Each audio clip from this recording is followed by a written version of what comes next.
जय जय राम। सादर नमन परम प्यारे राम, परम पूज्य गुरुजन, परम दिव्य आत्माएं और आप सबके मंगल आशीष लिए परमेश्वर अकारण कृपा करके अपने श्री चरणों में लेके आए हैं। उनका बारंबार धन्यवाद, अनंत अनंत बार धन्यवाद, अनंत बार धन्यवाद। हम आजकल गीता जी के लिए इस समय आ रहे हैं। पिछली बार भी आए थे और कुछ देर के लिए आई गेस कंटिन्यू करेंगे। और फिर से जब रामोपासना के लिए रिक्वेस्ट आएगी तो हम रामोपासना कंटिन्यू करेंगे। हम लोग यहाँ पर जब भी आते हैं रिक्वेस्ट बेस पर भी आते हैं, कैसे साधकों को नीड होती है और प्रश्नों के बेस पे आते हैं। सो हम रामोपासना में आ रहे थे केवल इसलिए क्योंकि साधकगण जानना चाहते थे जप योग क्या है और नाम योग क्या है। तो साधकगण आ रहे थे शेयर करने के लिए अपने एक्सपीरियंसेस। और तो देखते हैं कैसे अगर हम रिज्यूम करते हैं फिर से, और जैसे गुरुजनों की इच्छा। तो अभी हम इस समय ये समय तो हमारा गीता जी के लिए ही होता है वीकडेज में, तो हम उसे ही रिज्यूम करेंगे। हम हैं पेज 177 पर, और हमने 14th श्लोक का अध्ययन किया था और हम वहाँ से आगे चलेंगे। 14th श्लोक में महाराज ने चॉइस के बारे में बात की थी, चयन। और महाराज ने यही कहा था कि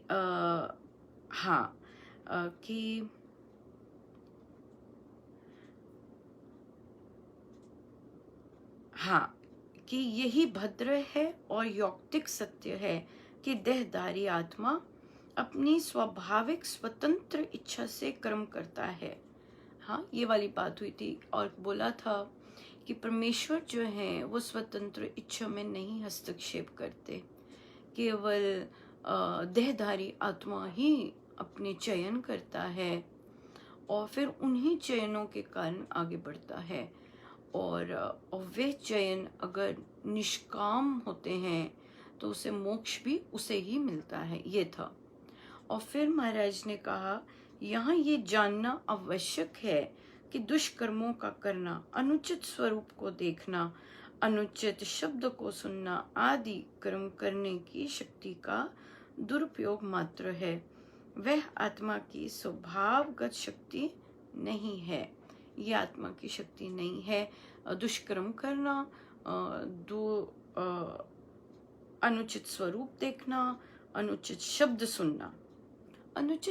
सुनना भी ये दुरुपयोग मात्र है।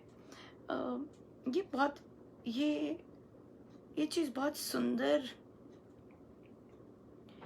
यहाँ पे पॉज करने को हो रहा है, जैसे कि अनुचित शब्द सुनना, मानो कि परमेश्वर के अस्तित्व, संतों के शब्दों के विपरीत जो शब्द हैं उन्हें सुनना, ये सब अनुचित है। तो जहाँ पर या फिर दूसरों की निंदा, ये सब चीजें सुनना मात्र भी और करना तो है ही है, ये सब गलत है। क्यों? क्योंकि इससे अंदर इफेक्ट पड़ता है, राइट। अगर हम गलत चीजें सुनते हैं जाकर, अगर हम जैसे स्वामी जी महाराज ने लिखा है कि संगति का बहुत असर पड़ता है, और अगर हम दूसरी विपरीत संगति में बैठकर हमारे अंदर संशय आ जाता है, और संशय तो सारा कुछ गड़बड़ करने की बात ही होती है।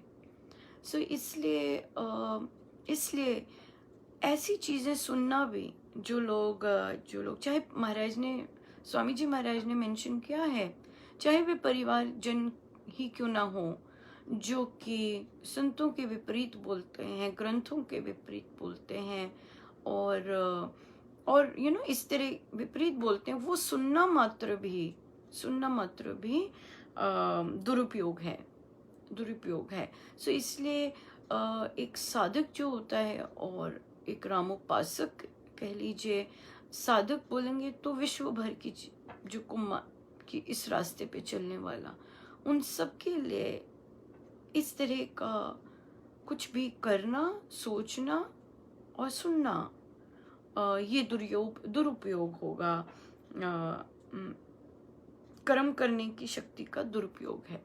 तो ये हम सबके लिए एक अवेयरनेस और एक कॉशन साइन है कि हम किस तरह की वार्तालाप में बैठे, क्योंकि देखिए Gita ji is not a fashion, right.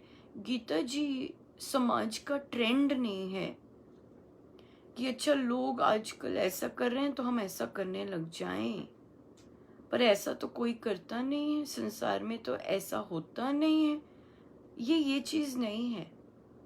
Gita ji is the absolute truth कि हमने अपना इस जीवन का कल्याण करना है, तो चाहे हमें अकेले ही क्यों न चलना पड़े, हमें चलना है, क्योंकि सिर्फ हमें पता चल रहा है, ये बात है। अगर हमें पता चल रहा है तो it is very important that we start moving on that, right. और ये तो गीता जी में बहुत क्लियरली लिखा है कि जिसको इस चीज की चाहत नहीं, उसे बोलना नहीं चाहिए कभी। सो इसलिए हमें हमें सुनवा रहे हैं, अब हमारे लिए तो इम्पोर्टेंट हो जाता है कि या तो हम सुने ही ना, या अगर सुनवा रहे हैं तो हम सब के लिए इम्पोर्टेंट हो जाता है कि हम इस चीज को फॉलो करें। या सो अब आगे चलते हैं।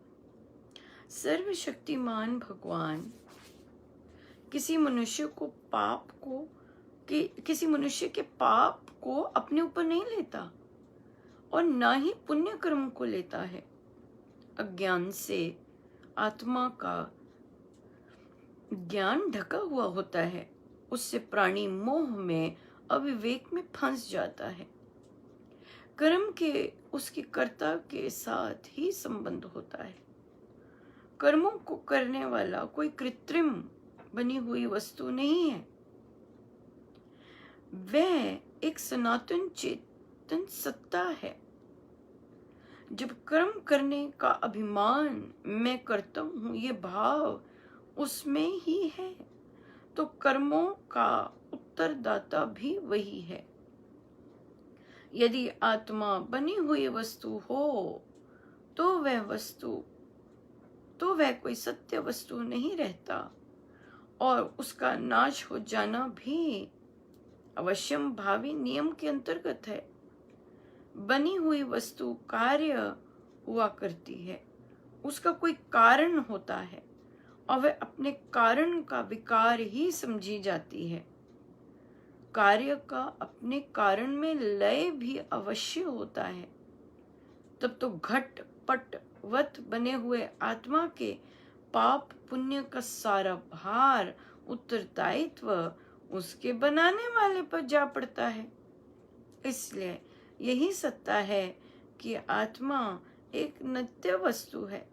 वह अपनी स्वतंत्र इच्छा से कर्म करता है, अपने कर्मों का उत्तरदाता भी वही है। उसके ज्ञान पर, स्वाभाविक चेतन स्वरूप पर अज्ञान का पर्दा पड़ जाता है, इसलिए वह माया मोह में उलझकर निज स्वरूप को भूल जाता है। इसलिए अपने शुभाशुभ कर्मों के करने का आरोप ईश्वर पर करना कोरा अज्ञान है। Very valuable, right, very valuable. So अब यहाँ पर महाराज आत्मा का एक नित्य होना, वो वहाँ ये एक्सप्लेन कर रहे हैं। तो वो उन्होंने कहा कि जो कर्मों के करने वाला है वो कोई बनी हुई वस्तु नहीं है। मतलब जो आत्मा है वो बनी हुई वस्तु नहीं है, क्योंकि जो बनी हुई वस्तु होगी उसका कोई कारण होगा। जो बनी हुई वस्तु होगी उसके उसके कारण के पीछे, क्योंकि वो उत्पत्ति हुई है, उसका नाश भी होगा, राइट। तो और इसलिए इसलिए क्योंकि उसका नाश भी होगा तो उसका उत्तरदायित्व उसके बनाने वाले पे आ जाता है। पर ऐसा तो नहीं है, आत्मा तो बनी हुई वस्तु नहीं है। सो इसलिए महाराज यहाँ पे बहुत सुंदर और बहुत क्लियरली एक्सप्लेन कर रहे हैं कि आत्मा नित्य वस्तु है। पहले उन्होंने तर्क के साथ एक्सप्लेन किया कि कैसे आत्मा नित्य वस्तु नहीं है, सॉरी कि नित्य वस्तु है, ये एक्सप्लेन किया। और फिर अब ये बोल रहे हैं कि क्योंकि वो नित्य है, नित्य मीन्स सदा रहने वाली है, तो इसलिए उसकी अपनी स्वतंत्र इच्छा है। और जैसे प्रभु ने भी पहले अर्जुन को बोला कि अर्जुन, मैं सारे काम करता हुआ भी निर्लेप रहता हूँ। क्यों? फिर उन्होंने रीजन दिया, क्योंकि मुझे जो भी कर्म होते उसके फल से में मेरी कोई इच्छा नहीं होती। इसलिए जितने भी मैं कर्म कर रहा हूँ उससे मैं निर्लेप हूँ। और फिर वहां पे महाराज ने कहा था कि जो मुझे ऐसा जानता है वो भी मेरे पद को प्राप्त हो जाता है, वो मुझे प्राप्त हो जाता है, राइट। ऐसे जो मुझे जानता है, ऐसे ऐसे बोले थे। और फिर अब महाराज बोल रहे हैं कि आत्मा जो है उसका स्वभाव है कर्म करना, ठीक है। और जो कर्म करना स्वभाव है, पर उसका निष्काम कर्म करना स्वभाव है, राइट। क्योंकि प्रभु का ये स्वभाव है और आत्मा परमेश्वर का अंश है। पर आत्मा जो है वो ये सब भूल गया है, और जब हम भूल जाते हैं तो हमारे ऊपर अज्ञान का पर्दा पड़ा हुआ है, मतलब अज्ञानता आ गई, राइट। हम डिसीजंस हमारे असत्य पे बेस्ड होते हैं। अब क्या हो गया, महाराज ने बहुत सुंदर सारा कुछ बड़ा क्लियर बताया है। जब हम अज्ञान हो आ जाता है, अब क्या हो गया, अज्ञान के कारण माया का पर्दा पड़ गया, मोह का पर्दा पड़ गया। कर्म करना तो आत्मा का स्वभाव है, किंतु अब जो कर्म होते हैं वो हो जाते हैं मोह के कारण, वो हो जाते हैं माया में उलझने के कारण, और इसके कारण हम अपने सत्य स्वरूप को भूल जाते हैं। अब भूलने के कारण हम जो भी हमें अच्छे कर्म मिल रहे हैं का फल मिल रहा है या बुरे कर्मों का फल मिल रहा है, उसका सारा का सारा आरोप ईश्वर पर लगाना, अब महाराज कह रहे हैं, कोरा अज्ञान है, राइट। क्लियर हो गया है ना? वेरी वेरी वेरी कितना स्पष्ट है। तो जब हम कर रहे हैं, हमारा स्वभाव है, आत्मा का स्वभाव है काम करना। अब हम किस चीज से वशीभूत होके कोई काम करते हैं, उसका जो फिर फल मिलता है, वो फल हम प्रभु पर ब्लेम नहीं कर सकते। ये है सिंपल बात। हमारे ऊपर जो परिस्थितियां आती हैं वो हमारे अपने ही किए कर्मों के कारण आती हैं। हम उसका ब्लेम परमेश्वर पर नहीं कर सकते। नहीं, जो भी अगर मानव शरीर में है तो जो भी हमारे साथ अनुकूल प्रतिकूल होता है, राइट, वो हम उसको परमेश्वर पर देना, आरोप कर देना, कोरा अज्ञान है। ये बात। अब परंतु जिनका अज्ञान आत्मा ज्ञान द्वारा नष्ट हो गया है, मतलब अब जिनको पता चल गया है ओ मैं आत्मा हूँ, हाँ, और आत्मा के ये गुण हैं, तो जिनका जिनका अज्ञान, सो जो वो अज्ञानता थी वो नष्ट हो गई आत्मज्ञान से, जिनको अपनी सनातन सत्ता का बोध हो गया है और परमात्मा की निर्लेपता का पूरा निश्चय हो चुका है, उनका सूर्य से सदृश प्रकाशमय ज्ञान उस परम पद को प्रकाशित करता है। उन्हीं को परमात्मा के परम पावन स्वरूप का ज्ञान होता है। अब यहाँ पर ये बोला कि जिनको अपने बारे में पता चल गया है और परमेश्वर की निर्लेपता के कारण, अभी देखो मेंशन करवाया था ना, परमेश्वर निर्लेप है, उनकी निर्लेपता का पूरा निश्चय हो चुका है। अब उनका सूर्य के सदृश प्रकाश में ज्ञान उस परम पद को प्रकाशित करता है, मतलब कि उन्हें परमेश्वर का पूरा ज्ञान स्वरूप, उनके पावन स्वरूप का ज्ञान प्राप्त हो जाता है। जिनके ऐसे शुद्ध ज्ञान से पाप दूर हो गए हैं, वे ईश्वर में बुद्धि लगाए रखने वाले, उसी में तन्मय रहने वाले, उसी में स्थिर और उसी में अपना आश्रय रखने वाले, जहाँ तक जाकर फिर लौटना नहीं होता, उस मोक्ष धाम को जाते हैं। अब उनने बता दिया कि जो अपने कर्म इस तरह करते हैं, किस तरह निष्काम होके करते हैं, और जिनका फिर, क्योंकि वे अब अपनी आत्मा में स्थिर हैं, कि अब उन्हें पता है कि मैं आत्मा हूँ और जो भी कुछ हो रहा है वो परमेश्वर की नियम के अंतर्गत हो रहा है, जिन ये चीज़ पक्की हो जाती है, और फिर वे इसके कारण उनके पाप दूर हो जाते हैं, और फिर वे हर समय परमेश्वर में अपना मन लगाए रखते हैं, उसी में रहने वाले, उसी में स्थिर, उसी में आश्रय रखने वाले, जहाँ जाकर लौटना नहीं होता, उस मोक्ष धाम को जाते हैं।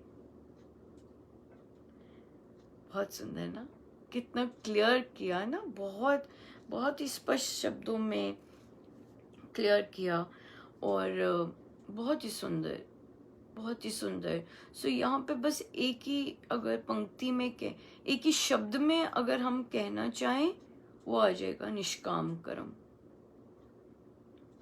बस अगर हम अपने सारे काम निष्काम होकर करते हैं, without the result in mind, that's it, without the result in mind, हम बस करते हैं, दैट्स वो जो चीज है वो मोक्ष धाम तक ले जाएगी। अगर हम अपने माइंडसेट में ये पूर्ण रूप से रखते हैं कि परमेश्वर निर्लेप है, वो भी अपने जो सारे कर्म कर रहे हैं वे बिना बिना बिना किसी फल को चाहे पक्षपात किए हुए कर रहे हैं, बिना उसके, तो भी हम मोक्ष धाम को प्राप्त करते हैं, राइट। तो कि बस मैं आत्मा हूँ और उसका ज्ञान और उसके होने का ज्ञान, कि वह आत्मा की अपनी स्व इच्छा है कि कैसे वे अपने कर्म करता है, और उससे भी मोक्ष धाम मिलता है, राइट। सो ये करना, इसके लिए सजग रहना है, दैट्स इट, अवेयरनेस। बट असली चैलेंज तो सिर्फ मोह माया को आइडेंटिफाई करके वहाँ पर स्थिर रहना, वो आ जाता है, और वो आता है राम नाम से, वो आता है चिंतन से, वो आता है सजग रहने से। राम नाम जो है, हाँ, क्योंकि हम स्वामी जी महाराज के पथ के अनुगामी हैं और हमने उन्हें एज गुरु स्वीकारा है, मानो कि उनकी शिक्षाएं हमने अंगी का व्रत हो गया ना एक किस्म से, कि यस, स्वामी जी मेरे गुरु हैं, अब जो वे मुझे रास्ता बताते हैं वही मेरे लिए वही है मेरा रास्ता। तो उसमें उन्होंने राम नाम को ही, राम नाम से ही आत्मा को जानना बताया है, राम नाम से ही पाप ताप का नाश होना बताया है, राम नाम से ही राम नाम से ही अपने अपने स्वरूप में स्थित रहना बताया है। सो हमारी जो यात्रा है वो सही तरह से राम नाम मंत्र का कोई लेकर ये मोक्ष धाम का रास्ता बताया है, इसमें ये आता है। और स्वामी जी महाराज की साधना जो है वो तीनों का समन्वय है। स्वामी जी महाराज की साधना अकेली अकेली नहीं है। कर्म उनमें कर्म योग, भक्ति योग, ज्ञान योग सब समाया हुआ है, सब कुछ। और सो तभी उन्होंने हमें अपने नित्य काम करते हुए राम नाम लेना बताया है, और फिर तभी उन्होंने हमें अपने कर्मों की तरफ सजग रहना बहुत बहुत बताया है। राम नाम लेने का क्या मतलब है? तोते की तरह थोड़ी ना, काम करते वक्त राम नाम लेने का मतलब है कि हम अपने कर्म निष्काम भाव से करते जाएं और ऑफ कोर्स सजग रहें अपने कर्मों के प्रति। यूं ही नहीं कुछ भी बोल दें, कुछ भी कर लें, कुछ भी उद्देश्य हो जाए, इस तरह से नहीं, इस तरह से नहीं। सो इसलिए या और साथ में फिर भक्ति योग भी आता है, ज्ञान योग भी आता है सारा। सो उनकी जो साधना पद्धति कंप्लीट है स्वामी जी महाराज की, मात्र राम नाम से, मात्र राम नाम से पूर्ण संपूर्ण है, यू नो। सो या चाहे कोई मर्जी ले, अपने आप आता है। पर आज का तो बहुत सुंदर महाराज का बहुत बहुत ही सुंदर इसमें महाराज ने आपने देखा होगा कैसे श्लोक के बाद भी कैसे एक्सप्लेन किया हुआ है, बहुत लंबा एक्सप्लेन किया है। अगर आप नोटिस करेंगे 15th जो है, कैसे टीका उसे बोलते हैं, की भी है, फिफ्थ बहुत सुंदर किया हुआ है, बहुत ही सुंदर। सो कोई भी इन टॉपिक्स से रिलेटेड कोई भी प्रश्न आए ज़रूर पूछ सकते हैं। हम इनके प्रश्न यहाँ पर भी ले सकते हैं। जो भी अगर आप सुनते हैं और इन्हीं चीज़ों पर प्रश्न कोई आता है, उठता है मन में, तो ज़रूर अवश्य हम महाराज ज़रूर हमें सपोर्ट देकर हेल्प करेंगे। सो आइए हम बैठे सीधे होके, अपने प्रभु अपने गुरुजनों के श्री चरणों में बारंबार नमन, अनंत बार नमन।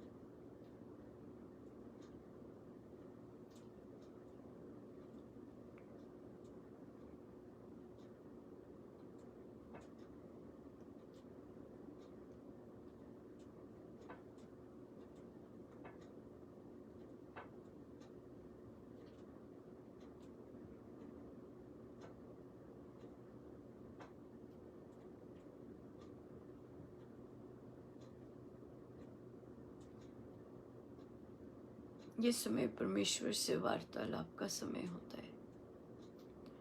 ध्यान।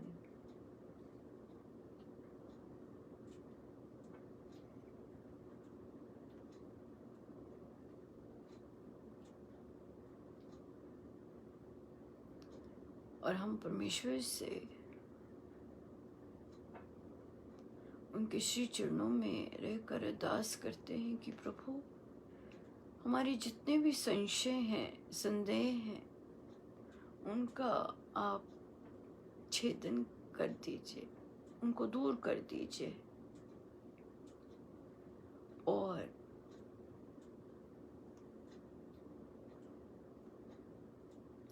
अपनी असमर्थता, अपनी बुद्धि की असमर्थता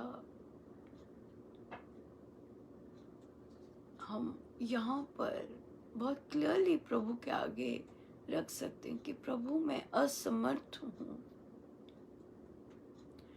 कि आप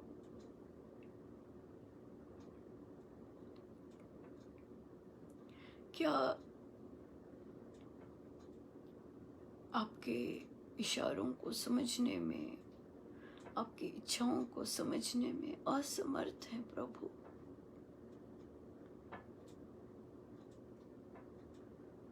आप ही हमारे संदेह, आप ही हमारी अज्ञानता दूर कर सकते हैं भगवान। आप तो सर्वसमर्थ हैं।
जितनी देर हो सके हम बैठे रहें। सब गुरुजनों का उन्हीं के श्री श्री चरणों में जय जय राम, जय जय राम।